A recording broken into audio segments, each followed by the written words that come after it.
bienvenue sur la chaîne J2Chat. Aujourd'hui je vous présente une petite limousine qu'on n'a pas tellement l'habitude de voir chez nous. C'est une Toyota Chaser, celle de Dayan.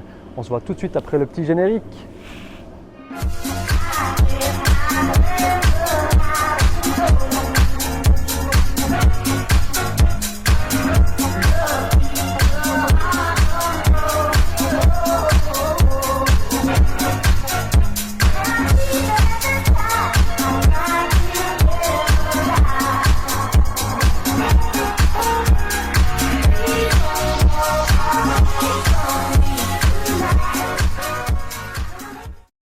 Aujourd'hui je suis avec Dayan. Salut Dayan. Salut. Du coup on va parler de ta Toyota Chaser qui est ici. Alors j'aimerais bien te poser une première question, c'est pourquoi une Toyota Chaser? Alors c'est relativement simple. Au début des années 2000, dans plein de vidéos, j'ai commencé à en voir au Japon qui faisaient du drift. C'était un peu une nouveauté de faire du drift avec des sédans, des limousines. Je trouvais ça assez stylé et il s'est trouvé qu'en 2007 j'ai eu la chance d'aller au Japon et de tomber nez à nez sur pratiquement la même voiture que celle-ci, de la même couleur, le même modèle. Et je suis tombé vraiment amoureux de ces caisses et j'ai eu l'occasion d'en revoir quelques-unes pendant mon voyage en 2007. Et ce jour-là je me suis dit un jour j'en aurai une. Ok, nickel. Puis du coup tu l'as importé toi-même ou bien comment ça s'est passé pour l'importation? Parce que je pense que c'est pas facile non plus d'homologuer une voiture comme ça en Suisse, quoi. Alors non, effectivement, c'est pas facile du tout. Je l'ai importé avec des amis à moi, avec un pote qui a un garage, le garage Road Passion aussi. Et puis on a un peu improvisé tous ensemble. On n'y connaissait rien et puis on a découvert au fur et à mesure qu'on faisait le process, comment ça fonctionnait. Et puis ben, ça s'est relativement bien passé. C'était un peu compliqué, c'était long. Ça a mis une année, un peu plus d'une année pour que la voiture puisse rouler. Mais on a fini par y arriver. Ok, alors bravo, chapeau pour l'initiative, c'est vraiment top. Puis du coup, ta voiture, ben voilà, c'est une Chaser, mais en plus, elle n'est pas d'origine. On va faire le tour de la voiture, on va commencer un petit peu par l'avant. Tu vas me décrire un petit peu les modifs que tu as fait, ok? Volontiers. Alors, la voiture n'est pas arrivée totalement d'origine quand elle est arrivée du Japon. Elle était rabaissée, donc elle avait des amortisseurs dont je ne me souviens plus de la marque, des ressorts Apex, elle avait des jantes, pas celle-ci, des Rays, un échappement qui était très fatigué. Juste regarder les jantes parce que franchement celles-ci sont quand même magnifiques. Hein. Et puis sinon tout le reste était d'origine. Et puis une fois que la voiture est arrivée, bah, j'ai commencé à gentiment la modifier. La première chose que j'ai fait, c'est tout ce qui était mécanique pour que ça puisse être annexé au moment des tests. Donc j'ai mis un intercooleur frontal un peu plus grand, ouais. Donc on entreaperçoit dans la calandre, enfin dans le pare-choc. Ah oui, juste exactement, ouais, on le voit bien. Ouais. Un échappement, les suspensions qui sont actuellement dessus, qui sont des combinés filetés Blitz. Ouais. Ça a été les premières modifs qui ont été apportés au véhicule pour passer les homologations, okay. Que ce soit annexé sur la carte grise. Et après ça, ben, gentiment, j'ai commencé à rajouter plein de choses. J'ai changé la calandre. Donc elle avait une calandre sport d'origine. J'ai remis une calandre origine dessus, d'une phase 2. Ok, avec le petit logo. Exactement, le logo Chaser. Chaser, ouais, excellent. En l'occurrence. Qu'est-ce que j'ai fait d'autre? Sur l'avant, j'ai les clignoteurs qui sont pas d'origine. Donc fumée type phase 2 aussi. Okay. Sur les phases 1 c'est orange, sur les phases 2 c'est blanc. D'accord. Sinon sur la face avant, tout est relativement d'origine. Il y a les ailes qui ont été modifiées. Ouais, on voit qu'elles sont bien voilà, jouées avec l'entrée là. C'est des ailes larges D-Max. Ok. Plus 20 mm par rapport à l'origine. C'est des ailes en fibre, elles sont homologuées également. Et les ailes en fait c'est un effet secondaire des jantes, c'est qu'en fait les jantes étaient tellement larges pour l'avant que ça frottait quoi qu'on fasse. Et du coup, ben, la modification logique, c'était de mettre des ailes larges pour que ça puisse passer. Parce que du coup, ouais, je vois que tu as des jantes là, elles sont magnifiques. C'est des... Alors, c'est des Works, ouais. Work Emotion. C'est des T7R deux parties. Ok. Deux parties soudées, une spécificité de Work. Ok. Donc c'est la même monte devant, derrière, donc c'est au carré. C'est des 18 par 9 T10. T10, ouais. Les 4. Ok. Et puis bah autant derrière, en roulant un peu les ailes, ça passait bien, autant devant, ça frottait quand même pas mal. Ok. Puis là on continue sur le côté, là j'aime bien la petite déco no level. Voilà la petite déco pour faire très Japan style. Exactement. Comme toutes les voitures qu'on a vues Voilà. Ah, je vois qu'il y a croisées au Japon. Le- Un petit becquet de toit, Ouais, en sympa, très carbone, discret, j'aime bien. Origin Lab, Ok. assez sympa. Bas de caisse et jupe arrière, c'est d'origine. Ok. Toutes les chasers en finition Tourer V en fait étaient équipées comme ça, donc elles ont une lame à l'avant, des bas de caisse un peu plus proéminents et puis un rajout sur le pare-choc arrière. D'accord. Donc ça c'est d'origine. Les feux arrière c'est des feux de phase 2, Ouais. d'une Cookie. J'ai remis les badges que la voiture n'avait plus, donc Ok. elle est arrivée du Japon complètement débadgée. J'ai fait supprimer l'aileron d'origine aussi, lisser la malle. Et puis un petit échappement qui va bien. Et ouais, je vois bien. C'est un Kakimoto homologué, c'est-à-dire qu'ils ont plusieurs versions et celui-ci c'est le légal au Japon. Ok. Le plus Il est silencieux. magnifique. Ouais. Alors je suis derrière toi quand on venait ici. Alors c'est clair, il casse pas les oreilles, mais il a un ronron magnifique, quoi. Ouais, très Ouais. sympa et je crois qu'en fait il y a un système de silencieux dynamique intégré et puis en fait dès qu'on met vraiment les gaz et puis que le turbo charge, là elle se met à faire un peu plus de bruit. Ok. Donc c'est l'échappement idéal pour rouler tous les jours. Très sympa. Elle a une ligne cette voiture, j'adore franchement le 3 quarts arrière comme ça avec le. Non mais elle est longue, elle est. Alors les Japonais disent que c'est une voiture de Yakuza, ça me fait rigoler. Ouais bah oui c'est ça. Ouais, ça fait un petit peu. Ça fait un quoi. petit Ouais, peu, ouais. ouais. Puis intérieur, tu as fait quelques modifs Ouais, alors absolument. Un petit peu moins, mais j'ai changé quelques petites choses. Voilà. Donc forcément le côté conducteur est à droite, hein, vu que c'est une voiture importée. Et puis là du coup tu as les sièges Recaro. C'est d'origine ça ou bien? Non, alors ça fait partie des modifs à l'intérieur. Ok, Donc alors les sièges d'origine sont très très confortables, mais un petit peu vilains. ok. En velours et tout. Enfin, ouais, c'était pas ma tasse de thé. Et je suis tombé sur ces sièges. Un pote les vendait à un super bon prix. C'est des sièges d'Evo 9, je crois, et 8 ou 9. Ok, ouais. Très sympa et je trouve qu'ils dénaturent pas l'intérieur. Ah non, Ils vont nickel. relativement bien. Franchement, je pensais que c'était vraiment d'origine. Voilà, comme, ça fait comme finition, vraiment. ça fait d'origine. Ouais. Sinon, les modifs classiques, donc un petit volant qui va bien, un Hardy Ouais. finition je vois qu'il est là-bas, ouais. poli. Joli, Voilà. ouais. Je sais pas si on verra grand chose avec les reflets. Mais... Un petit pommeau Zilla. Life. Voilà, ouais, j'en avais aussi un comme ça dans ma soupe, la Zilla Très Life. sympa. Ouais. Le petit bouton drift sur le frein à main qui a une petite histoire, c'est que c'est quand j'ai décidé vraiment d'acheter la Chaser, on était au Japon, dans un garage, c'est la première pièce que j'ai achetée avant d'avoir la voiture. Je disais bon, j'achète le bouton drift et puis maintenant il faut la voiture qui va avec. Excellent. Bon, ça va, c'est pas un gros investissement Non, de départ non plus. justement. Il y a le petit harnais aussi HPI. Ah oui, joli, ouais. Très sympa, qui est assez cool. Un petit snap-off Works Bell. Ouais. Avec le moyeu court, parce que le snap-off rajoute un petit peu d'espace. Donc comme ça, on a moins le volant dans la figure. Mhm. J'ai un petit... comment on appelle Turbo ça timer. Turbo timer. Voilà, qui est ouais. qui est le petit boîtier bleu ciel. Là, Ah oui, d'accord, oui, oui. qui est très funky. Je vous Ouais. ferai une démo après, il fait de la musique et tout, c'est très rigolo. Excellent. J'ai trouvé sur eBay d'occasion, c'est très cool. Et une pièce collector, c'est un Manot turbo, donc c'est ce boîtier rectangulaire qui est sur la colonne direction. Celui-là Voilà, c'est un Mainz. Ok.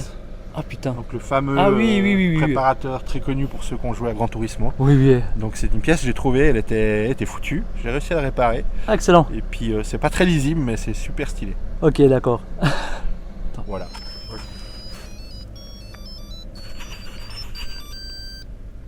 On a le turbo timer qui chante, c'est excellent. J'en avais aussi un petit turbo timer, mais c'était un pivot, il ressemblait beaucoup. Mais Quand on du l'éteint. coup. Excellent. Donc tant que la voiture est pas arrêtée, il chante quoi. Exactement. Excellent. Ah c'est génial, je connaissais pas cette version des turbo timers. Oui, ils avaient Ah toute, ouais. toute une ligne comme ça, Grady, dans les années fin 90, début 2000. Ok. Ah Ouais, il ouais. n'y avait pas que du turbo timer, boost controller, il y avait toute une série comme ça. Ok, nickel. Donc turbo timer qui sert à faire en fait tourner le moteur quand la voiture est à l'arrêt, on peut enlever la clé, se barrer, le moteur tourne encore 30-40 secondes suivant ce qu'on règle et puis après la voiture s'arrête toute seule. Ça fait toujours son petit effet quand on se parque sur une terrasse. J'aimais bien faire ça avec ma Subaru à l'époque. Exactement. On va ouvrir le capot maintenant. Bon, ceux qui connaissent les Chasers savent ce qu'il y a sous le capot, mais alors pour ceux qui ne connaissent pas les Chasers, je vous laisse deviner. Allez, 30 secondes, non même pas, allez, 5 secondes. Alors oui, c'est un 2JZ. Un JZ. Un JZ, pardon, un JZ, pas 2JZ. Qui est un dérivé du Alors en fait, c'est. 2JZ, non, c'est juste. Alors exactement, en fait, c'est juste la cylindrée qui change. Voilà. 2 JZ c'est 3 litres, 1 JZ c'est 2 litres 5. Ce qui change, c'est la course. En gros, basiquement, le moteur est pas la même hauteur. D'accord. Donc celui-ci est un peu plus heavy, prend un peu plus les tours. Il est un peu plus hargneux qu'un 2JZ. On pourra peut-être en sortir un petit peu moins de chevaux. Mhm. Par contre, ça a un bruit très caractéristique qui est différent du 2JZ. Et c'est des moteurs qui sont bonnards. Ouais. Pour un gros 6 cylindres, c'est assez... ça prend les tours relativement bien. On oublie presque des fois que c'est turbo, c'est très linéaire, c'est très sympa. Ok, d'accord, ouais. Bah, je vois que tu as quand même pas mal de pièces modifiées. Là, je vois les. Ah, on entrevoit les petites poulies là. Je sais pas si on arrive à les voir. Oui, alors Ouais. j'ai fait quelques modifs, Ouais. principalement esthétiques. Mhm. Les choses qui sont arrivées d'origine, là, c'est qu'elle avait un filtre à air HKS. Ça, j'ai laissé. Le fameux champignon. Voilà, j'ai juste mis un filtre un peu plus up-to-date, un peu plus Mhm. récent. Et c'est homologué. Donc, Ah, génial. Ça, je tenais à cœur que ce soit homologué. Ouais. Et après, en fait, j'ai surtout fait du dress-up, comme on dit. Ouais, ouais. J'ai mis des pièces un peu chromées, anodisées. J'avais déjà une barre anti-rapprochement dessus. Mhm. Et puis, j'en ai mis une un peu plus sympa, un peu plus beefy. Donc, une 3 points comme ça. Ouais. Et puis, voilà quoi. Puis tu estimes à combien de chevaux la puissance à peu près Alors, d'origine, ça a combien de chevaux d'origine, ça, donc c'était une de ces voitures qui était encore sous le régime du gentleman agreement Ouais. entre tous les constructeurs au Japon. Donc Mhm. elle est théoriquement, elle fait pas plus de 208 ans de chevaux, enfin 270 quelque chose. Je Ok, crois. ouais, d'accord. Voilà. En vrai, au passage au banc, je sais pas combien elle ferait. Elle est encore jamais passée. Ouais. Mais elle doit pas avoir beaucoup plus. Pas loin des Peut-être 300, ouais, quoi, en gros, autour ouais, des ouais. 300, je Ouais. pense. Vu qu'elle a une ligne, un 4-back et puis l'admission, donc le turbo prend un petit peu plus que d'origine. Ouais. Mais c'est vrai on que doit c'est- être proche de la puissance d'origine. Ouais. C'est une voiture qu'on oublie un petit peu, je trouve. On rêve tous, enfin, les jeunes rêvent souvent de Supra ou de Skyline, mais c'est vrai que la Chaser, c'est quand même une belle bombe et puis en propulsion, donc ça peut quand même être vachement marrant, hein, mine de rien. Très. Et puis, mais le look, quoi, regardez voir ça, franchement, ça n'a rien à envier à une Skyline. Perso, moi, je suis monstrueusement fan, quoi. Et puis, sans compter qu'au niveau du tarif, quand on voit la cote que les Supra, les Skyline ont maintenant, je pense que les Chasers, ça monte aussi. Ça monte, ouais, ça monte beaucoup, mais Mais ça reste abordable. Ça reste encore abordable. Voilà. Et puis, Pour la petite histoire, nous, quand on a été au Japon avec les copains la première fois en 2013, on est tombé sur un revendeur qui avait quelques Skylines sympas. mhm. Et il y avait dans le lot, par exemple, une R32 avec genre 50 000 km qui était Oh. neuve, mais neuve. Je crois qu'elle était même pas 10 000 francs. Maintenant, je pense qu'en dessous de 50 000, c'est infaisable. Même Entre entre 30 et 60 et 50, 70, c'est juste impossible. Enfin, les prix, ils Ouais. ont totalement explosé. Oui. C'est du déraisonnable. Et rien que celle-ci, en l'espace de 2-3 ans, elles ont presque triplé de valeur. Mais ça reste encore très abordable Ouais. par rapport aux autres. Voilà, ouais, il n'y a plus beaucoup de jolies petites japonaises abordables. Il reste encore les petites MX5 là, comme la mienne, mais la NA elle commence franchement à devenir un petit peu n'importe quoi au niveau des prix aussi. Ça explose. En occasion, là, les NB restent encore assez accessibles. Après, si on veut dire Honda Civic, des trucs comme ça part nouveau dans des prix de fou, quoi. C'est avec 200 000 bornes, c'est encore 5-6 000 balles. Des voitures qui sont quand on les a à l'arrière rincées, c'est vraiment dommage, quoi. Totalement. Mais oui, alors je vois encore, il y a encore des petites modifs, j'aime bien les petits détails, là, les les petits pistons, les vérins, ouais, vérins de carbone Parce en. que les vérins vérins. d'origine étaient fatigués, j'ai failli me faire décapiter par le capot, du coup c'était Ah oui, d'accord. devenu urgent de les changer. Voilà, ouais, puis il y a des petits rappels aussi sur les montants ici, j'ai vu. Un peu de carbone. Puis alors moi j'aime bien aussi le look des sièges. C'est vraiment les années 90, là, 2000, on sent. ça respire les années 2000, quoi. C'est tellement ça. Perso, je surkiffe, quoi. Ah, il y a plein de petits détails, comme par exemple, il y a un tapis de coffre. Oula, le tapis de coffre Toyota. Voilà, qui est dans le même look que le reste, Excellent. qui est une option. Hein. Et puis Ça là, va. je tiens à préciser quand même que la voiture de Dayan, elle est dans un état mais irréprochable. Ça fait tellement plaisir de voir des voitures elle est de quelle année du coup ta Elle est voiture 97. 97. Ouais. Voilà, ouais, ben. Je laisse faire le calcul. Moi, j'ai le cerveau qui est un petit peu vrillé. Mais une voiture qui a 25 Elle fait ses 25 ans. 25 ans, exactement. Là, ça va. Bonne estimation. 25 ans, la voiture, elle est neuve, quoi. C'est beau. Tu as combien de kilomètres dessus à peu près? Alors là, maintenant, j'arrive à 140 000, je crois, quelque chose comme ça. Ouais, ok. Bon, juste rodé, quoi, pour un 6 cylindres Toyota. On va dire que c'est vraiment le. C'est rien. Merci Dayan pour la présentation de ta voiture. En tout cas, ça me fait vachement plaisir. Mais de rien. Ah oui, Ouais. encore une petite option rigolote. Oui, ouais. La vitre arrière, mais pas teintée. La vitre arrière, Ok, alors. c'est un plexi. Ok. C'est une option, comme on peut le voir là, Toyota d'origine. Donc Ok. c'est un plexiglas teinté dans la masse D'accord. qui vient s'intercaler derrière la vitre Excellent. pour éviter d'avoir à teinter la vitre. Pour l'instant, j'ai laissé. Je vais vraiment mettre. Ouais, une ouais, teintée, mais c'est. Ouais. Alors ça, c'est le genre de petites options typiquement japonaises qu'il y a sur la voiture qui sont assez rigolotes. Ouais. Nickel. Bon, j'ai quand même demandé à Dayan de démarrer le moteur pour qu'on entende bien le son. Je vais me mettre là parce qu'il y a du vent. J'espère que ça fera pas trop chier le vent là. Ah, c'est un bon son bien rauque.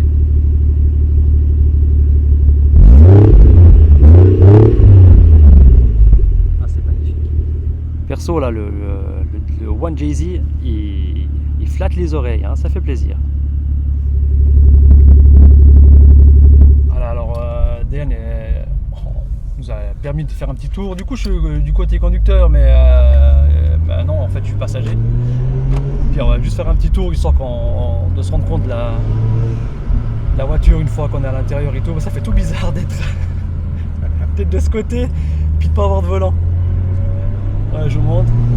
Voilà, puis le poste de pilotage à droite. C'est vrai qu'alors à l'intérieur, c'est.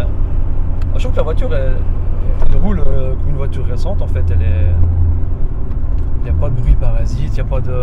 Bon, ça va bien. Ouais, Très bien insonorisé. ouais. Un peu trop bien même. Oh yeah. Ouais, en fait, ça marche vachement bien. Ah ouais, franchement, c'est Ça marche pas impressionnant. mal du tout. Ah ouais, non mais.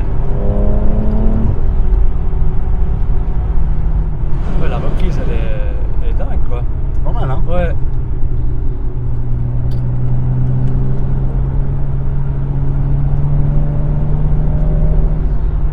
On entend bien la dump valve là qui.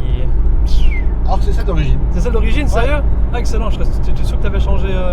C'est juste parce que le filtre à air C'est est le ouvert, filtre, donc ouais. du coup ça sort par le filtre. Ouais.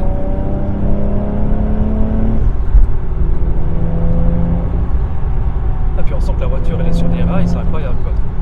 Très stable. Ouais. Ouais, ouais. Le swing de la clim, on voit les petites ailettes qui bougent. Là, je sais pas si j'arrive à me caler pour qu'on les voit. Elles font gauche-droite pour balayer l'air dans l'habitacle. Ça, j'ai jamais vu, même sur une voiture moderne. C'est excellent.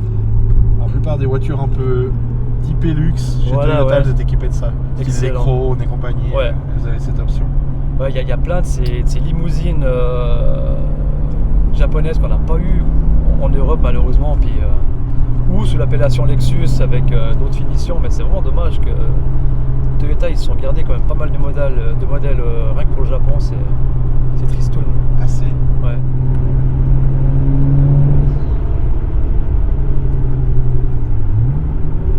Ah, puis alors j'adore le ronron de ce Yamaha JZ là, c'est... Ah, ça fait un bruit Ah ouais, c'est addictif. magnifique. Ah non, c'est très terrible. particulier.